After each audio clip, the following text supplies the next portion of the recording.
Ticket ಯಾಕೆ ತಪ್ಪಿತು ಅಂತ ದಯಮಾಡಿ ಅದನ್ನು ಇಮಿಡಿಯೇಟಾಗಿ ಹೇಳುವಂಥ ಕೆಲಸವನ್ನು ಮಾಡು. ಟಿಕೆಟ್ ಏನಕ್ಕೆ ತಪ್ಪಿಸಿರು ಅಂತ. ನಿನ್ನ ಆಸ್ತಿ ಎಷ್ಟಿದೆ, ಬಿನಾಮಿ ಆಸ್ತಿ ಯಾರ್ಯಾರ ಹೆಸರೆಲ್ಲ ಸಕಲೇಶ್ಪುರದಲ್ಲಿ ರೆಸಾರ್ಟ್ಸ್ನ ಕಟ್ಟಿರುವಂಥದ್ದು ಜನಗಳು ಮಾತಾಡ್ಕೊತಾವ್ರೆ. ನಿನ್ನ ತಮ್ಮನ ಹೆಸರಲ್ಲಿ ಅದೇನೋ ಮಾಡಿದ್ಯಾ? ಇಲ್ಲಿ ಮೈಸೂರಲ್ಲಿ ಎಷ್ಟು ಮನೆಗಳಿದ್ದಾವೆ, ಎಷ್ಟು ಅಪಾರ್ಟ್ಮೆಂಟ್ಗಳಿದ್ದಾವೆ, ಎಷ್ಟು ಸೈಟ್ಗಳಿದ್ದಾವೆ, ಅಲ್ಲೆಲ್ಲೋ ಬೆಂಗಳೂರಲ್ಲಿ ಎಷ್ಟು ಅಪಾರ್ಟ್ಮೆಂಟ್ಗಳಿದ್ದಾವೆ, ಎಷ್ಟು ಸೈಟ್ಗಳಿದ್ದಾವೆ, ಅವೆಲ್ಲ ಒಂದಷ್ಟು ಜನಗಳಿಗೆ ಕೇಳ್ತಾ ಇದ್ದಾರೆ. ಹೇಳಪ್ಪ ಅದು ಹೆಂಗೆ ಬಂತು ದುಡ್ಡು, ಎಲ್ಲಿಂದ ಬಂತು? ಏನು ರಾಗಿ ಭತ್ತ ಬೆಳೆದಿದ್ಯಾ? ಎಷ್ಟು ಎಕರೆ ಜಮೀನಿದೆ ನಿಂದು?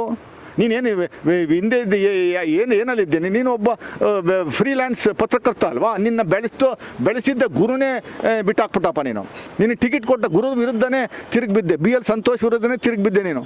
BL ಸಂತೋಷ್ ಬಿಟ್ಟಾರಾ? ತಿಕ್ಕದು ಒದ್ದು ನಿನಗೆ ಆಚೆ ಕಳಿಸಿರು ಟಿಕೆಟ್ ಇಲ್ದೇನೆ.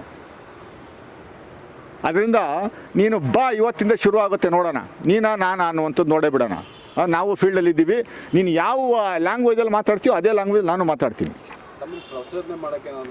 ಪ್ರಚೋದನೆ ಮಾಡಲಿ ಸರ್. ಬಾಯಿಗೆ ಬಂದಂಗೆಲ್ಲ ಸಿದ್ದರಾಮಯ್ಯನವ್ರನ್ನ ಬೈತಾನೆ, DK ಶಿವಕುಮಾರ್ನ ಬೈತಾನೆ.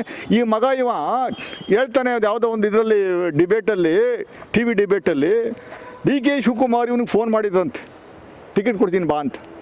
ನೀನು ಏನಾದರೂ ಆ ಥರದ್ದು ಯಾವುದೋ ಒಂದು ಡಾಕ್ಯುಮೆಂಟ್ ಇದ್ದರೆ ಬಿಡುಗಡೆ ಮಾಡೋಣ ನೋಡೋಣ. DK ಶಿವಕುಮಾರ್ ಅವ್ರ ಮನೆ ಮುಂದುಗಡೆ 3 hours ಕಾಯ್ದಿದ್ದೀಯ ನೀನು ಅವ್ರ ಅಪಾಯಿಂಟ್ಮೆಂಟ್ಗೆ. ಅದು ಸೇರಿಸಿಲ್ಲ ನಿನ್ನ ಅವರು. ನಾನೇ ಹೇಳಿದ್ದೀನಿ,